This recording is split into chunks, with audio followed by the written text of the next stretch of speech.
सिद्धि की शादी के बाद वो ससुराल चली जाती है। पीछे रह जाती है भाभी रानी।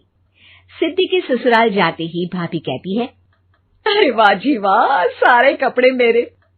हाय रे पैंट, अरे वाह वाह, मजा आ जाएगा। अरे ये सिद्धि की अलमारी के सामने खड़े होकर क्या बड़बड़ा रही है? जाकर देख मेहमानों को विदाई की मिठाई मिली कि नहीं। अब हाँ माँ जी, क्यों नहीं, लेकिन पहले कपड़े तो बदल लूं। अब रानी आ जाती है सिद्धि के उन कपड़ों में जो वो ससुराल जाने से पहले घर छोड़ जाती है। अरे रानी, कुछ दिन रुक जाती। अरे ये तो सिद्धि बिटिया को मैंने ही दिया था, बड़ा ही फबता था उस पर, तुझ पर तो कुछ खास नहीं लग रहा। अब वो ना मेरे सारे कपड़े गीले थे तो सोचा पहन लूं। वैसे भी सिद्धि को कौन सा दिन पुराने आउटडेटेड कपड़ों को पहनना है। वैसे भी ये सूट तो मैंने तभी पहना था, वैसे खास है भी नहीं ये। हाँ ठीक है, लेकिन ना मेरी सिद्धि पर तो जमता था। सारे मेहमान चले जाते हैं और सिद्धि ससुराल से मायके पहली बार आती है। अपना घर, अपना कमरा, अपनी अलमारी। ये बोलकर जैसे ही सिद्धि अलमारी खोलती है तो सामने उसके कपड़ों की जगह कुछ और ही रखा होता है। माँ, ओ माँ, जरा कमरे में तो आना।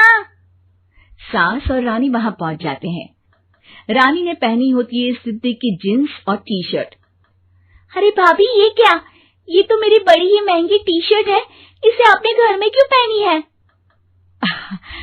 अरे बहुत मिलती है दीदी ये चौक की मार्केट में, 150 में।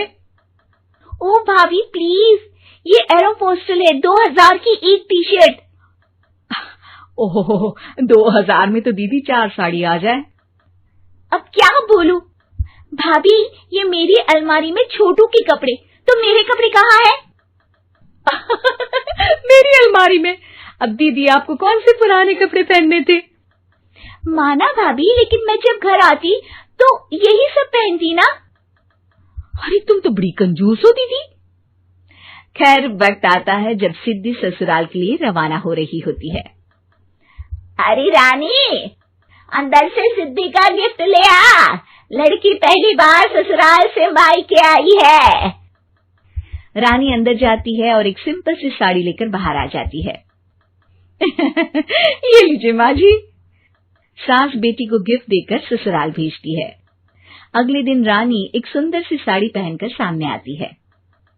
अरे रानी, ये तो वो साड़ी है जो मैंने सिद्धि को देने के लिए दी थी जब वो ससुराल ले जाती, लेकिन ये तूने कैसे पहन ली? अरे माँ जी, ये साड़ी तो मुझे बहुत पहले से ही पसंद थी, लेकिन चिंता ना करिए, मैंने सिद्धि के लिए भी अच्छी सी साड़ी दी है। हाँ। तभी सिद्धि का फोन आता है। क्या माँ, कुछ अच्छा तो दिया होता ससुराल ले जाने के लिए। अरे पहले दिखा दिया होता।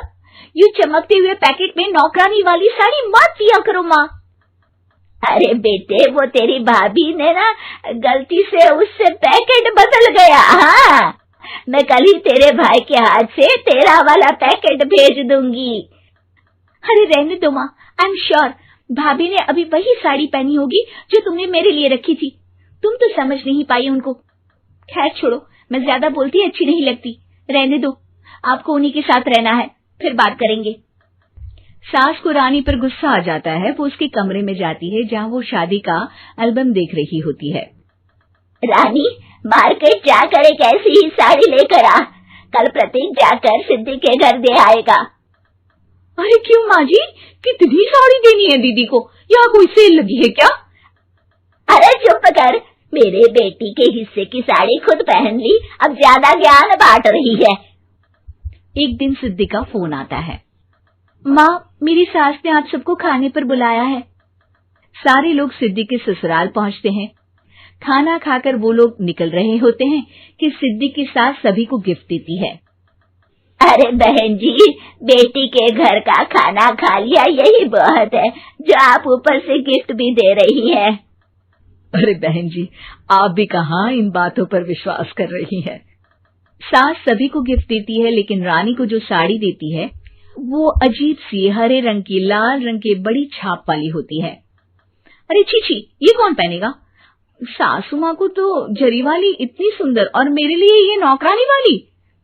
अरे भाभी, दरअसल मैं जब भी घर आती थी आप वापसी में ऐसी ही साड़ी देती थी ना, तो माँ ने सोचा कि आपको आपकी पसंद की ही साड़ी क्यों ना दी जाए। बेचारी रानी, बोलती भी तो क्या। सिद्धि और सास रानी का चेहरा देखकर हंसने लगती है, तो रानी समझ जाती है कि अपने ही बिछाए जाल में